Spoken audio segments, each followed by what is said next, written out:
प्रदेश में बेखौफ होते बजरी माफिया और पुलिस पर बढ़ते हमलों को लेकर नेता प्रतिपक्ष टीकाराम जूली ने भजनलाल सरकार पर अब तक का सबसे तीखा हमला बोला है।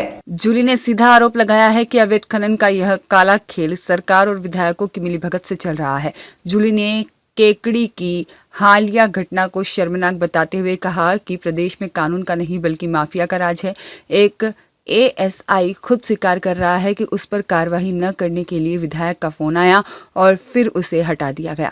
यह इस बात का सबूत है कि पुलिस के हाथ बांध दिए गए हैं और माफिया को सत्ता का कवच मिला हुआ है। नेता प्रतिपक्ष ने तंज कसते हुए कहा, बड़ी बड़ी बातें करने वाली भाजपा सरकार में अरावली का सीना छलनी किया जा रहा है। बातें पर्यावरण बचाने की होती है, लेकिन जमीनी हकीकत यह है कि बजरी माफिया को खुली छूट दे दी गई है। जूली ने मुख्यमंत्री से जवाब मांगते हुए कहा, हम पहले दिन से कह रहे हैं कि इस अवैध कारोबार में आपके मंत्री और विधायक बराबर के हिस्सेदार हैं। अगर ऐसा नहीं है तो मुख्यमंत्री उच्च स्तरीय जांच के आदेश क्यों नहीं देते? केकड़ी मामले में विधायक की भूमिका की जांच क्यों नहीं हो रही है? नेता प्रतिपक्ष ने साफ कर दिया है कि सरकार की यह चुप्पी अब नहीं चलेगी। विधानसभा का बजट सत्र सामने है। हम देखेंगे कि सरकार माफिया पर कार्रवाई करती है या फिर अपनी बचाओ और कमाओ नीति पर चलती है।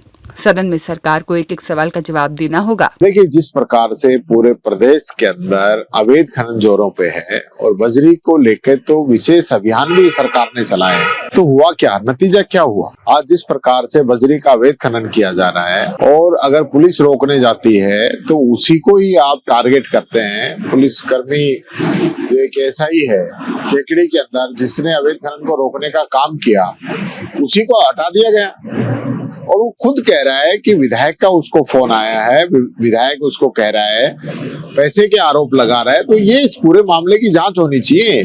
मुख्यमंत्री जी को पूरी जांच करानी चाहिए इस पूरे मामले की। वो तो बार बार कहते थे ना कि हम अवैध खनन पे रोक लगा रहे हैं। अभी जब अरावली का मैटर आया तब आपने बहुत बड़ी बड़ी बातें की थी कि हमने अरावली की जो अवैध खनन है उस पर कार्रवाई कर रहे हैं, बजरी के अवैध खनन पे हम कार्रवाई कर रहे हैं। तो यही कार्रवाई है क्या? आपने कई एसएचओ को सस्पेंड किया था, उन सब के बावजूद इस प्रकार की हालत है तो आप समझ सकते हैं कि आपकी सरकार के अंदर क्या हो रहा है, आपके राज्य के अंदर क्या हो रहा है। तो मैंने तो पहले ही कहा था कि आपके विधायक, आपके मंत्री खुद जो है इनमें शामिल है। तो आज ये सारी बातें सामने भी आ गई। अब देखता हूं आप कितनी कार्रवाई करते हैं। सत्र भी आ रहा है, उसमें भी हम बात रखेंगे।